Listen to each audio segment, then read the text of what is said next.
Ana ini bagian dulu bantai Habib-Habib palsu. Makanya lembaga nasab itu nggak nerima yang samar-samar. Sejatinya saya tidak percaya kalau si Bahar adalah keturunan Rasulullah Shallallahu Alaihi Wasallam. Enggak percaya saya. Kalau bener ente bukan Habib, jangan ngaku Habib. Saya bukan cucu yang mulia. Saya tidak ditakdirkan lahir dari nasab yang mulia untuk dipamerkan. Saya mempertanyakan tentang orang tua si Bahar. Kenapa? Karena dia gencar sekali ketika ada orang yang memberikan kritikan, ada orang yang membahas tentang misalnya teori Kiai Imaduddin, misalnya penelitian beliau tentang nasab habaib, langsung bawa dalil. Yang membenci para habaib adalah golongan 1. Munafik, 2. Anak yang lahir di luar nikah, 3. Orang yang lahir yang ibunya disetubuhi pada saat sedang haid.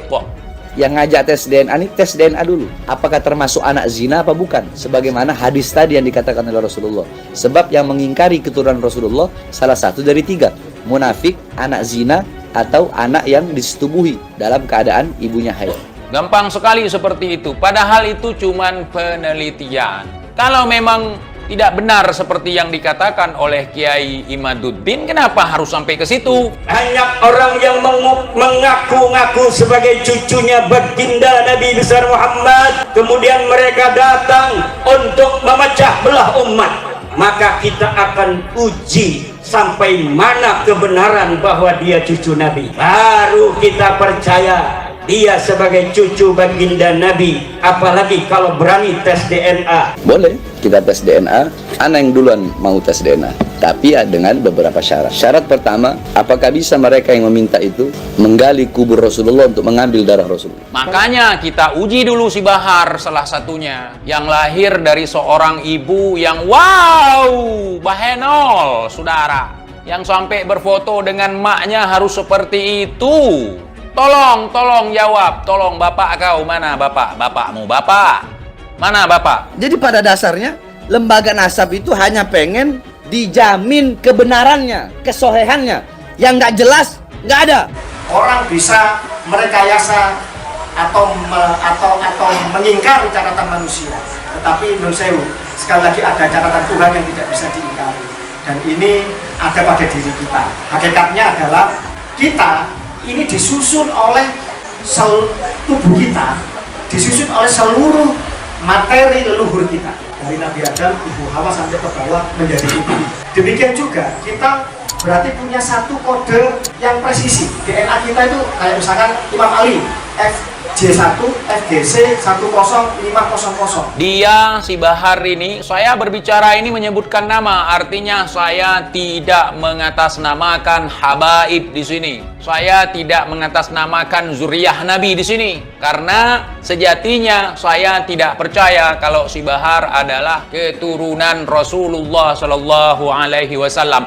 Enggak percaya saya. Boleh dong nggak percaya? Boleh nggak? Boleh. Keyakinan tidak bisa dipaksa-paksa. Habib kok ngaku cucuku 28? Ana waktu itu baru bangun tidur. Yang bener Ana 38, bukan 28. Saya Sayyidina Muhammad yang 29. Saya Sayyidina Muhammad yang 29. Ana yang ke-38. Orang cuma salah ucap 28 gara-gara bangun tidur doang dipermasalahin, goblok. Kebanyakan tidur kau. Bangun udah jadi cucu Nabi. Salah bukannya klarifikasi, minta maaf. Kebanyakan mimpi. Mimpi naik kuda putih. Aduh.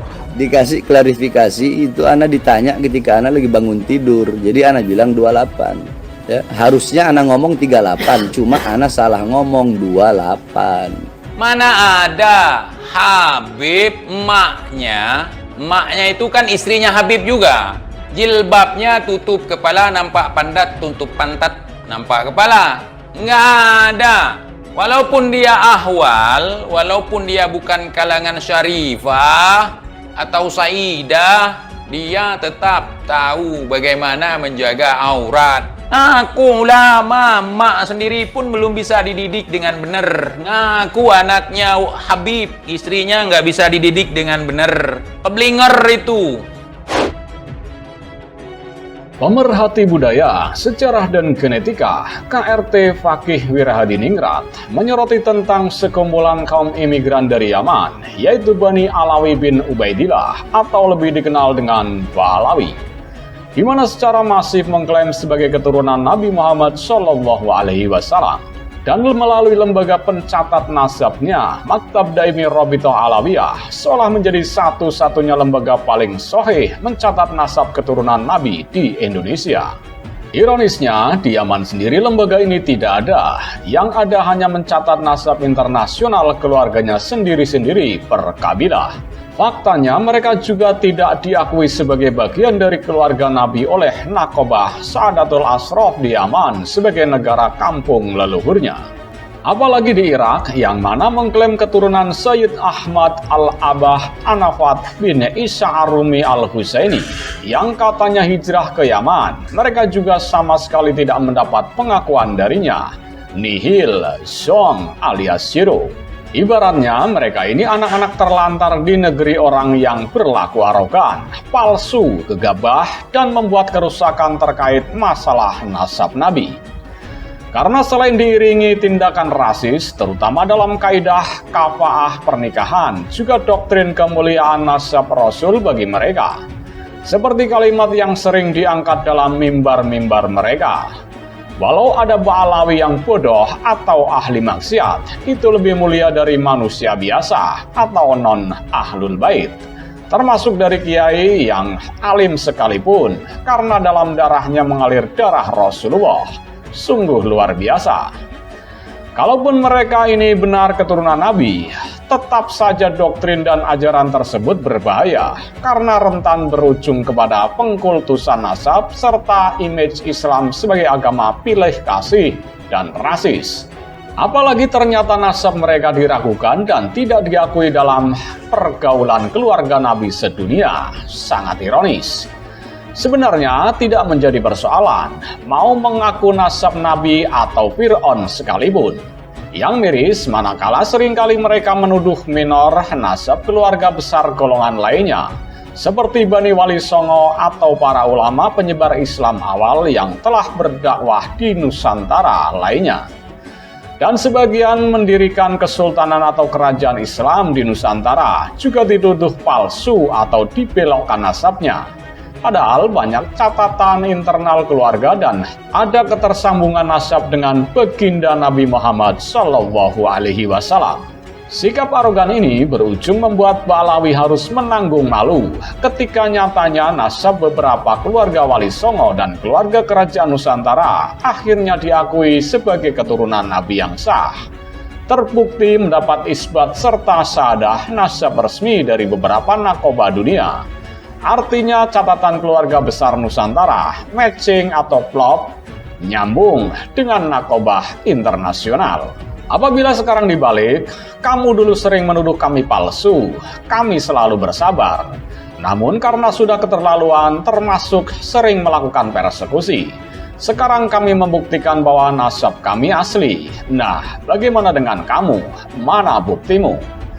Klaim nasab palsu sungguh berbahaya, terutama kepada nabi dari satu agama. Otoritas sanad ilmu dianggap akan lebih utama bila diiringi sanad keturunan. Maka apabila terjadi pemalsuan, rentan akan terjadi penyesatan umat. Keturunan asli biasanya akan lebih berhati-hati menjaga nama baik datuknya. Beda dengan keturunan abal-abal, dan perbuatan yang buruk dari keturunan abal-abal ini akan mencoreng datuk yang diklaimnya serta seluruh keturunan yang asli. Pengkultusan kepada makhluk secara sesat akan membawa kehancuran bagi kemurnian ajaran luhur dari agama tersebut. Logikanya begini, agama yang suci dari Tuhan yang Maha Suci akan mengalami missing link ketika nabi yang suci terkotori dengan klaim keturunan palsu yang mengotori kesuciannya ini. Nabi itu suci, maksum, terjaga dari noda dan dosa, sementara keturunannya tidak, apalagi keturunan yang palsu. Kesimpulannya, dengan nasab nabi palsu tersebut, agama tersebut akan mengalami degradasi kualitas serta perlahan mengalami kehancuran internal yang masif untuk agama apapun. Dengan segala uraian di atas, maka izinkanlah kami memberikan rekomendasi kepada seluruh pemangku negara Kesatuan Republik Indonesia, serta seluruh warga bangsa Nusantara yang kita cintai bersama. Agama adalah sendi kehidupan bangsa yang diakui serta dilindungi sesuai amanat falsafah Pancasila serta konstitusi kita. Negara harus hadir atas segala macam potensi yang berbahaya, di mana tidak ada saja menodai kesucian dari agama tersebut, namun bisa jadi mengancam stabilitas kehidupan, kerukunan, dan kedamaian pemeluk agama itu sendiri. Baik internal agama tersebut ataupun hubungan antar agama pada gilirannya. Segala macam konflik horizontal harus diredam dan dipadamkan sebelum apinya menjadi besar. Tanpa ketegasan dari negara, maka sama saja negara sedang mempersiapkan peti mati bagi rakyatnya sendiri. Ingat, konflik horizontal bila tidak segera dipadamkan titik apinya, bisa jadi akan menjadi konflik vertikal yang mengancam keutuhan negara tersebut. Tentunya hal ini sangat tidak ingin kita terjadi dan wajib dihindari. Naudzubillah. Terkait masalah pemalsuan nasab Nabi atau manusia suci yang menjadi simbol dari agama manapun, negara harus melakukan kaidah yang jelas dalam penetapan dan verifikasinya. Terkhusus nasab Nabi Muhammad SAW, negara harus menjembatani hubungan internasional dengan negara-negara Islam lainnya, di mana hampir keseluruhan telah memiliki lembaga pencatat keturunan keluarga Nabi yang saling terkait, harmonis, dan berkesinambungan antar negara. Dengan Majelis Internasional Pencatat Keturunan Nabi tersebutlah keabsahan siapa yang berhak mengklaim sebagai keturunan Nabi layak diputuskan dan ditetapkan. Dengan pendapatan yang rapi dan ketat dari lembaga ini, di seluruh dunia sangat sulit untuk mengaku-ngaku keturunan Nabi. Artinya peluang pemalsu nasab Nabi sangat terminimalisir.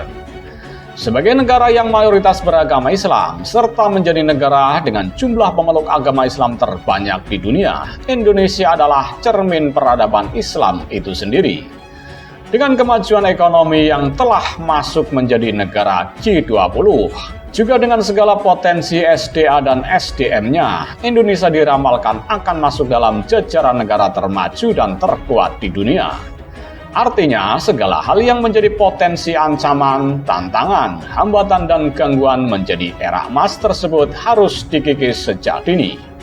Goncangan pada umat Islam akan mengancam sendi-sendi NKRI yang kita cintai bersama ini, termasuk pelurusan sejarah dan klaim keturunan Nabi Muhammad SAW harus dilakukan. Adapun rekomendasi tersebut di atas secara teknis dilakukan langkah-langkah sebagai berikut. Jalin kerjasama melalui Kementerian Agama Republik Indonesia dengan seluruh lembaga terkait baik yang sudah eksis di dalam maupun di luar negeri. Kerjasama ini bisa dimulai dengan mengundang para nakib dunia dari berbagai negara dan meminta pencerahan terkait nasab Nabi yang sesuai dengan kaidah yang benar. Lalu buatlah MOU atau kerjasama permanen bahwa siapa yang mengaku keturunan Nabi dengan leluhurnya dari negeri tertentu, maka wajib mendapat pengakuan dari negara asalnya melalui lembaga yang terverifikasi dan diakui keabsahannya oleh seluruh keluarga besar, keluarga Nabi sedunia. Jadi tidak ada istilah dikarang sendiri, dicatat sendiri, distempel sendiri, dan orang lain diancam disuruh percaya. Kalau tidak percaya dituduh tidak cinta dengan keluarga Nabi, serta segala ancaman lain yang menyesatkan. Seperti tidak akan mendapat syafaat Nabi, yang artinya meminimais peluang masuk surga, seolah-olah merekalah pemegang kunci surga tersebut, dan bisa menentukan siapa saja yang layak atau tidak pantas masuk surga. Luar biasa kesombongannya. Jangan sampai negara tersesat berhubungan dengan yang bukan pencatat keluarga Nabi. Karena Persatuan Lembaga Naqobah Saadatul Ashraf ini ada di hampir semua negara dan saling terkait dengan baik. Negara harus menjadi wasit yang adil, bahwa siapa saja yang mengklaim keturunan manusia yang disucikan suatu agama harus dengan verifikasi yang jelas dan ketat, diakui secara internasional dan tidak berdasar pengakuan picik sepihak. Kalau ini tidak dikendalikan, maka siapapun bisa saja membuat naqobah sendiri dan melakukan klaim sebagai keturunan Nabi. Perlunya penerapan punishment yang tegas bahwa siapa saja yang menodai kesucian agama termasuk nabinya wajib ditindak dengan mendapatkan hukuman yang setimpal. Menodai suatu agama yang diakui di suatu negara adalah nyata telah menjadi musuh negara dan musuh dari seluruh kaum beragama. Sesuai uraian di atas, betapa berbahayanya mengklaim sebagai keturunan Nabi tanpa keabsahan yang jelas, maka negara wajib hadir serta memberikan atensi yang nyata. Sebelum diakhiri, perlu mengutip satu kalimat mutiara dari Ibnu Rushd. Jika engkau ingin menguasai orang bodoh, maka bungkuslah segala sesuatu yang batil dengan kemasan agama. Juga sang guru bangsa Kiai Haji Abdurrahman Wahid, bukanlah menjadi jelas bagi kita bahwa menerima perbedaan pendapat dan asal-muasal bukanlah tanda kelemahan, melainkan menunjukkan kekuatan. Apabila Anda mengaku sebagai pemeluk agama yang paling luhur dan berketuhanan yang paling benar, maka Anda harus berkemanusiaan yang paling luhur dan mulia pula. Berlomba-lomba untuk menunjukkan betapa mulianya agama Anda melalui cerminan pribadi dan perilaku Anda.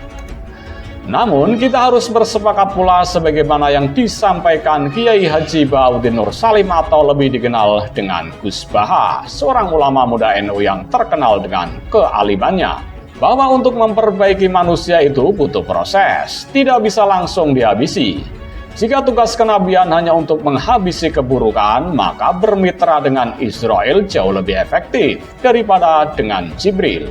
Di lain kesempatan, beliau juga pernah menyampaikan bahwa tidak ada kejahatan yang sempurna. Ini sepaham dengan adagium masyhur yang disampaikan oleh Dr. Edmund Lekar, seorang ahli forensik kriminologi yang memastikan bahwa setiap kejahatan akan meninggalkan jejak dan celah. Tentunya nasab Alawi yang nihil dengan nama Ubaidillah selama berabad-abad ini di seluruh kitab nasab primer serta kesaksian para nakib sedunia sudah cukup menjadi jejak dan celah tersebut. Belum lagi hasil tes DNA mereka yang melenceng jauh dengan para keluarga Ahlul Bait di banyak negara yang sudah masyhur terjaga berabad-abad kekabilahannya. Akhirul kalam, mohon dimaaf atas segala khilaf dan salah, baik disengaja maupun tidak. Semuanya demi bertujuan mengingatkan semua anak bangsa, warga Nusantara agar tetap bersatu dan mengedepankan akal sehat, daripada mudah percaya klaim yang sesat. Bukanlah seorang pemuda yang mengatakan inilah bapakku, tetapi seorang pemuda yang mengatakan inilah aku. Amirul Mukminin Imamul Marsyid wal Maghrib As-Sadatilahil Ghalib Ali bin Abi Thalib. Wassalamualaikum warahmatullahi wabarakatuh. Salam sejahtera bagi semuanya dan rahayu. Ana ini bagian dulu bantai Habib-Habib palsu. Makanya lembaga nasab itu nggak nerima yang samar-samar. Sejatinya saya tidak percaya kalau si Bahar adalah keturunan Rasulullah Shallallahu Alaihi Wasallam. Enggak percaya saya. Kalau bener ente bukan Habib, jangan ngaku Habib. Jadi Saya bukan cucu yang mulia. Saya tidak ditakdirkan lahir dari nasab yang mulia untuk dipamerkan. Saya mempertanyakan tentang orang tua si Bahar. Kenapa? Karena dia gencar sekali ketika ada orang yang memberikan kritikan, ada orang yang membahas tentang misalnya teori Kiai Imaduddin, misalnya penelitian beliau tentang nasab habaib, langsung bawa dalil. Yang membenci para habaib adalah golongan 1. Munafik, 2. Anak yang lahir di luar nikah, 3. Orang yang lahir yang ibunya disetubuhi pada saat sedang haid. yang ngajak tes DNA ini tes DNA dulu. Apakah termasuk anak zina apa bukan? Sebagaimana hadis tadi yang dikatakan oleh Rasulullah. Sebab yang mengingkari keturunan Rasulullah salah satu dari 3. Munafik, anak zina, atau anak yang disetubuhi dalam keadaan ibunya haid. Gampang sekali seperti itu. Padahal itu cuman penelitian. Kalau memang tidak benar seperti yang dikatakan oleh Kiai Imaduddin, kenapa harus sampai ke situ? Banyak orang yang mengaku-ngaku sebagai cucunya baginda Nabi besar Muhammad, kemudian mereka datang untuk memecah belah umat. Maka kita akan uji sampai mana kebenaran bahwa dia cucu Nabi. Baru kita percaya dia sebagai cucu baginda Nabi, apalagi kalau berani tes DNA. Boleh kita tes DNA. Ana yang duluan mau tes DNA, tapi ya dengan beberapa syarat. Syarat pertama, apakah bisa mereka yang meminta itu menggali kubur Rasulullah untuk mengambil darah Rasulullah? Makanya kita uji dulu si Bahar, salah satunya yang lahir dari seorang ibu yang wow, bahenol, saudara, yang sampai berfoto dengan maknya harus seperti itu. Tolong jawab, tolong bapak kau, mana bapak? Bapakmu, bapak. Mana bapak? Jadi pada dasarnya lembaga nasab itu hanya pengen dijamin kebenarannya, kesohihannya. Yang nggak jelas nggak ada. Orang bisa merekayasa atau mengingkari catatan manusia, tetapi menurut saya sekali lagi ada catatan Tuhan yang tidak bisa diingkari, dan ini ada pada diri kita. Hakikatnya adalah kita ini disusun oleh tubuh kita, disusun oleh seluruh materi leluhur kita, dari Nabi Adam, Ibu Hawa sampai ke bawah menjadi kita.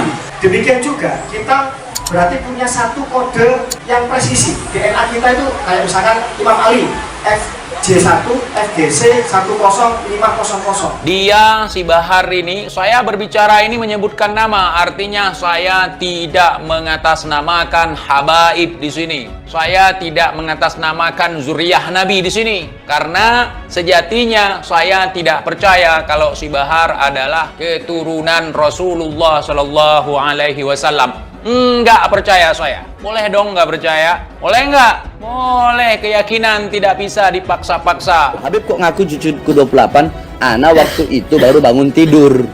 Yang bener Ana 38, bukan 28. Saya dari Nabi Muhammad yang ke-29. Saya dari Nabi Muhammad yang ke-29. Ana yang ke-38.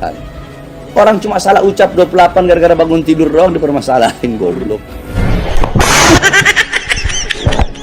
Kebanyakan tidur kau. Bangun udah jadi cucu Nabi. Salah bukannya klarifikasi, minta maaf. Kebanyakan mimpi. Mimpi naik kuda putih. Aduh. Dikasih klarifikasi itu Ana ditanya ketika Ana lagi bangun tidur. Jadi Ana bilang 28. Ya, harusnya Ana ngomong 38, cuma Ana salah ngomong 28. Mana ada Habib emaknya itu kan istrinya Habib juga. Jilbabnya tutup kepala, nampak pantat, tutup pantat, nampak kepala. Nggak ada. Walaupun dia ahwal, walaupun dia bukan kalangan syarifah atau saidah, dia tetap tahu bagaimana menjaga aurat. Aku ulama, mak sendiri pun belum bisa dididik dengan benar. Ngaku anaknya Habib, istrinya nggak bisa dididik dengan benar. Keblinger itu.